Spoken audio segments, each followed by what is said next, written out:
आफ्ना भोटर भए ठाउँमा अथवा आफूलाई भोट दिने शर्तमा ठाउँ ठाउँमा लगेर पैसा बाँड्ने, न त्यसको लेखाजोखा हुन्थ्यो, न गुणस्तर मापन हुन्थ्यो, न चेक हुन्थ्यो, न अडिट हुन्थ्यो। अनि त्यसरी अरबौँ पैसा, मैले हिसाब गर्दा 24 अर्ब 75 करोड भनेको ठुलो अमाउन्ट हो नि त। एकै ठाउँमा लाउन पाए त एउटा अरबौँ ठुलो पैसा सांसदले सांसद विकास कोषको नाममा लिएर गएर जनतालाई भ्रम छर्ने के, जनताकै ट्याक्सको पैसा, जनताले तिरेको ट्याक्सको पैसा उनीहरूलाई नै भोटसँग साट्ने गरी यो दुरुपयोग गरेको पाइएको थियो। त्यसकारण प्रचारको बिउ हामीले यहीँबाट रोक्न सुरु गर्नुपर्छ, यसलाई यहीँबाट रोक्न सुरु गर्नुपर्छ भनेर सांसद विकास कोषलाई खारेज गर्यौँ। यद्यपि केही दुर्गम क्षेत्रका सांसदहरूले निकै दुखेसो पुग्नु भएको थियो। तपाईँका कारणले हामीले यो विकासको बजेट त्यहाँ लान पाएनौँ, कम्तीमा एउटा बाटो बन्थ्यो र दुर्गम ठाउँको लागि कति महत्त्व राख्थ्यो भनेर उहाँले भन्नुभयो। तार्किक रूपमा हेर्दै गर्दाखेरि त पक्कै होला, तर क्युमुलेटिभ अमाउन्टहरू त 24 अर्ब पैसा यो हिनामिना हुने, भ्रष्टाचार हुने पैसा, यसबाट आदि काम पनि नभएको देख्दै गर्दाखेरि यसको अडिट कसले गरिदिने, त्यसको गुणस्तर मापन कसले गरिदिने। त्यस कारण हामीले जोड दिएको कुरा चाहिँ के हो भने यी सबै पैसा चाहिँ प्रणालीबाट हामीले स्थानीय सरकार मार्फत विकासको मोडलहरूमा, विकासका कामहरूमा खर्च गर्न सक्यौँ भने मात्र तार्किक रूपमा यसले सकारात्मक असर पार्न सक्छ भनेर हामीले रोकेको एउटा कुरा चाहिँ साँच्चै गर्व गर्न लागेको कुरा चाहिँ अघि हामीले संशोधन गर्नुपर्ने कानुन र बनाएको कानुनले कति प्रभावकारी काम गरेको छ भन्ने पाटोमा सबै काम गर्ने ठाउँ भनेको चाहिँ समिति हो। त्यसरी छलफल गरेर टुङ्ग्याइसकेपछि अनि त्यसपछि त्यहाँबाट एक्जिक्युट गरेर तयार गरेर लिएर गएको कुरा प्रस्तुत गर्ने ठाउँ भनेको चाहिँ सदन हो। सदनमा त मञ्चन मात्र गरिन्छ। जस्तो मैले अलिकति रोक्दै, सांसदका विभिन्न स्वरूप मध्ये एउटा त विधायिका हो हैन, विधान बनाउनका लागि स्पेसल्ली तपाईहरुलाई पठाइएको हुन्छ। तपाईको यो 2.5 वर्षको अनुभवमा मैले न्याय गरेँ भन्ने लाग्छ विधानका विषयमा, अथवा त्यो नीति निर्माणका कुरामा मेरो भूमिका चाहिँ आई एम ह्याप्पी भन्ने लाग्छ?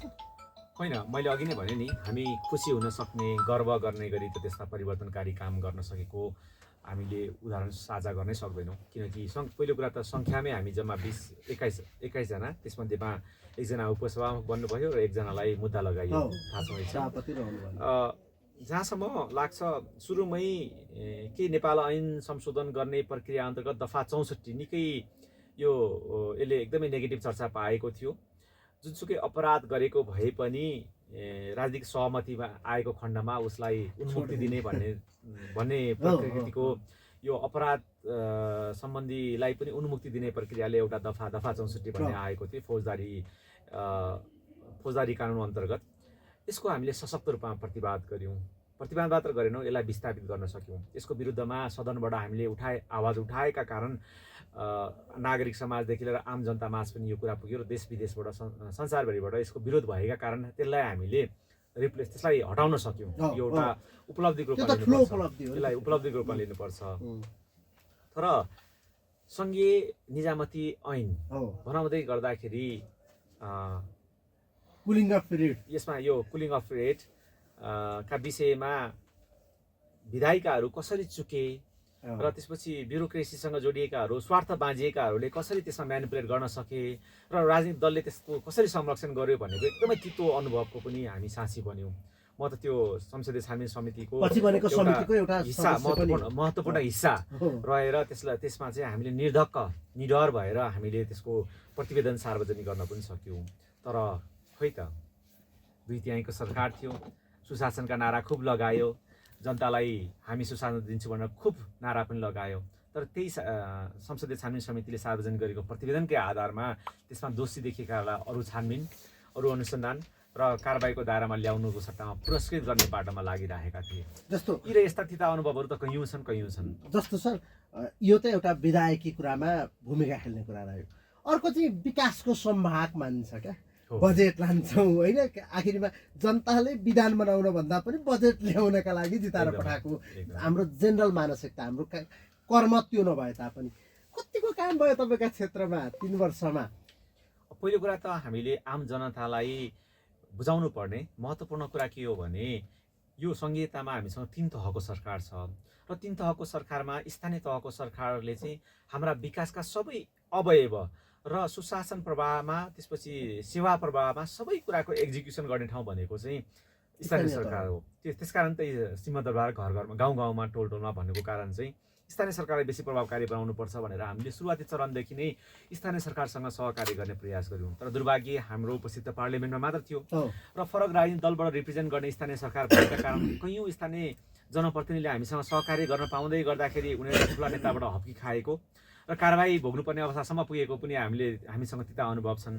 विशेष गरी बजेट बनाउने प्रक्रियामा जब सुरु हुन्थ्यो, त्यो बजेट बनाउने प्रक्रिया सुरु हुँदै गर्दाखेरि हामीले स्थानीय सरकारलाई नै अगाडि सार्न र उनीहरूका मागलाई नै बेसी जोड दिने प्रयास गर्दै गर्दा कम्तीमा मेरो निर्वाचन क्षेत्रमा चाहिँ हामीले 10 वटा वडा अध्यक्ष र 3टै पालिकामा हामीले पत्र लेखेर नै सङ्घीय बजेटमा हामीले लबिङ गर्नुपर्ने माग्नुपर्ने कार्यक्रम कुन हुन्, कस्ता हुन्, संयुक्त रूपमा माग्नु हो, त्यो कस्ता कार्यक्रम हुन् जसमा तपाईँको डिपिआर बनिसकेको छ, योजनाहरू बनिसकेका छन् र त्यो हामीसँग भएको स्थानीय तहसँग भएको रिसोर्सबाट बनाउन सकिँदैन र त्यसलाई सङ्घीय बजेट परिचालन गर्नुपर्छ भने ती मुद्दाहरू, ती कार्यक्रमहरू कस्ता हुन्, ती विषय दिइदिनुहोस् भनेर हामीले माग गर्दै गर्दा केही वडाहरूबाट हामीलाई डिपिआर सहितहरूका मागपत्र आएका थिए र ती मागपत्रहरूबाट हामीले कार्यक्रम पनि लबिङ गरेर पार्न सफल भयौँ र ती कार्यक्रमहरू राम्रैसँग सफल रूपमा कार्यान्वयन पनि भइरहेका छन्।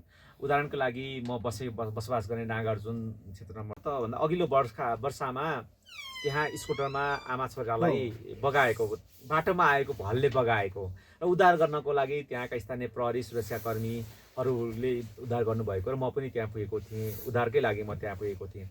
त्यो ठाउँको ढल बनाउनको लागि झन्डै 2.5 करोड बजेट आवश्यक पर्दो रहेछ र ओडाले त्यो चाहिँ डिपिआर सहितको मागपत्र हुँदै गर्दा त्यस्ता मागपत्रलाई चाहिँ सङ्घीय बजेटमा माग गर्दै गर्दाखेरि सहज रूपमा काम गर्न सकिने र त्यस्ता कार्यान्वयन गर्दै गर्दाखेरि नै सकारात्मक रूपमा काम गर्न सकिने हुने।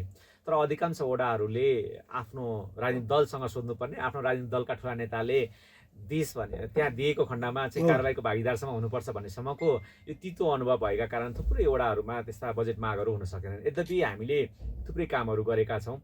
उदाहरणको लागि तारकेश्वर नगरपालिकाको डाँडागाउँ भनेको राज्य अलिक पिछडिएको कोल्टे परेको भेग हो, त्यहाँबाट तलसम्म पुग्दै गर्दाखेरिको बाटो सुरुवातदेखि नै त्यो कच्ची बाटो थियो। त्यहाँका जनताले अहिले पनि अहिले चाहिँ त्यो ढलान भइसकेपछि सहज रूपमा यातायात चल्छ। अनि हामीले त्यो बजेटको लागि कार्यान्वयनको पाटोमा माग गऱ्यौँ र त्यहाँ बजेट पनि पर्यो र त्यो बजेट त्यहाँ ढलान भयो। त्यो ढलान हुँदै गर्दाखेरि पनि कैयौँजना विरोध भए। मलाई अचम्म लागेको कुरा, हामी बाटो गुणस्तरीय बढ्नुपर्छ, जति बजेट भरेको छ त्यो बजेटको 100% यहाँ सदुपयोग हुनुपर्छ र गुणस्तरीय बाटो बनाउनुपर्छ भनेर हामी लागि पर्ने। तर फरक राजनीतिक दलका फरक कार्यकर्ताहरू पठाएर कुनै न कुनै बाहनामा विरोध गरिदिने र बाटो त्यो बन्ने क्रमलाई रोकिदिने, यस्तासम्मका अवस्थाहरू पनि अनुभव गऱ्यौँ। तर अन्तमा जनतासँग सही संवाद गरिसकेपछि र यो विकासका सबै गतिविधि स्थानीय जनताको लागि हो र यो विकासमा खर्च हुने पैसा तपाईँहरूले तिरेको करबाट आएको पैसा हो, त्यस कारण यसको दुरुपयोग हुन दिनु, यसमा भ्रष्टाचार हुनु, यसमा कमिसन बाँडिनु भनेको चाहिँ त्यो अर्को अपराध हो। त्यस कारण यी कुराहरूमा चाहिँ अवरोध पनि गर्नु हुँदैन र त्यो अपराध कर्ममा पनि सामेल हुनु हुँदैन भनेर हामीले कुरा राखिसकेपछि त्यसमा पनि सबै जनताले पछि एकदमै सहज रूपमा वातावरण बनाएर त्यहाँ काम भएका पनि छन्। अर्को एउटा उदाहरण छ, म अर्को ठाउँ चाहिँ भन्दिनँ।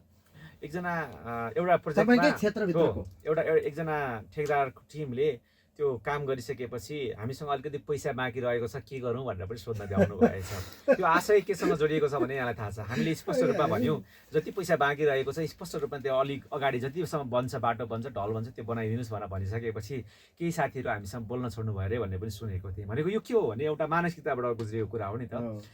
त्यसकारण यो काठमाडौँ महानगरपालिकाका 4वटा वडाभित्रमा चाहिँ हामीले सङ्घीय बजेटै लगेर काम गरिराख्नुपर्ने त्यस्तो आवश्यकता रहेन, किनकि महानगरपालिकासँगै प्रशस्त बजेट भएको र त्यहाँभित्र विकासका गतिविधिमा काम गर्नको लागि महानगरको बजेट नै पर्याप्त भएको हुँदै गर्दाखेरि भित्र त्यति धेरै सङ्घीय बजेट आवश्यक रहेन। तर त्योभन्दा बाहिरका क्षेत्रहरूमा चाहिँ सङ्घीय बजेट अत्याधिक धेरै चाहिने, विशेष गरी तारकेश्वर नगरपालिका सहर उन्मुख क्षेत्र र भर्खरै बस्ती विकास भइरहेको क्षेत्रमा त्यहाँ बाटोघाटोका अत्याधिक धेरै आवश्यकता पर्ने।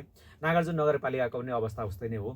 अझ महत्त्वपूर्ण कुरा त के हो भने म जुन ठाउँमा बसोबास गर्छु नागार्जुन नगरपालिकाको वडा नम्बर 2, त्यो नागार्जुन नगरपालिकाको वडा नम्बर 2, 1, 3 र अनि महानगरको 16 नम्बर वडाको भेगमा त्यहाँ केउकेलको खानेपानीको केन्द्रीय वितरण प्रणाली नै छैन। हामीले त्यसमा काम गऱ्यौँ र बजेट निस्कियोस् भने चाहिँ 2.5 अर्ब यो एसियाली विकास बैङ्कको ऋण सहायता अन्तर्गत मेलम्ची प्रोजेक्टबाट बन्नुपर्ने थियो र हामीले पहिलो वर्ष प्रयास गऱ्यौँ। पहिलो वर्ष त्यो माघ 31 गतेभित्र राष्ट्रिय योजना आयोगबाट अर्थ मन्त्रालयमा प्रस्तुत हुनुपर्ने फाइल 1 दिनको कारणले रोकिदिनु भयो। पहिलो वर्ष जान सकेन दोस्रो वर्ष पनि त्यसमा निकै अवरोधहरू खडा भए र त्यसमा थोरै बजेट मात्र पर्यो। 2.5 अर्ब बजेट चाहिनेमा त्यहाँ त्यो बजेट त्यो ठाउँको लागि बजेट एलोकेट गर्नलाई नै हामीलाई चाहिँ त्यो राजनीतिक दल अथवा फरक राजनीतिक दलका मन्त्रीहरू भएका कारण त्यो ठाउँलाई प्रायोरिटीमा पार्न सकेन। यद्यपि त्यहाँ हामीले खानेपानीको काम चाहिँ सुरु गर्न पायौँ। 10 करोड बजेट एलोकेट भएको थियो कर्मचारी साथीहरूको सहयोगमा। त्यसपछि अनि अरू संयन्त्रको पनि सहयोगमा हामीले त्यो प्रोजेक्टको एउटा सानोभन्दा सानो हिस्सा मूल वितरण प्रणालीको मुख्य एउटा हिस्सा चाहिँ बनाउनको लागि ठेक्का लागेको छ। एउटा काम बिउ चाहिँ रोपियो। यो किन गर्न प्रयास गरिएको थियो भने अहिलेसम्म गरिएको प्रयास चाहिँ टुक्रा टुक्रा उपभोक्ता समितिबाट साना साना बोरिङ खन्ने, त्यसपछि अनि थोरै खर्च गर्ने, त्यसपछि अनि त्यो उपभोक्ता समितिबाट पानी वितरण गर्ने र त्यो भएकै पानी वितरण प्रणालीबाट पाइप खन्ने काम चाहिँ भइरहेको थियो। तर त्यसले दिगो समाधान दिन सक्दैन थियो। त हामी त राजधानीभित्र बसेका जनता हौँ। राजधानीभित्र बसेका जनताले त कम्तीमा सिस्टमबाट पद्धतिबाट विकासको लागि गति दिनुपर्छ भन्ने बाटोमा हामीले काम गर्ने प्रयास गरेको हुँदै गर्दा एकीकृत खानेपानी विकासको मोडलमा हामीले काम गर्नुपर्ने भएको हुँदा त्यस्ता प्रोजेक्टहरूमा हामीले काम गऱ्यौँ। तर एक्जिक्युट गर्नको लागि हामीसँग रिसोर्स कम भएको कारणले गर्दाखेरि थुप्रै प्रोजेक्टहरू हामीले एक्जिक्युट गर्न सकेका छैनौँ। तर ढिलो चाँडो त्यो गर्नै पर्छ। यी र यस्तै कुराहरू हुन्। तर महत्त्वपूर्ण कुरा चाहिँ के हो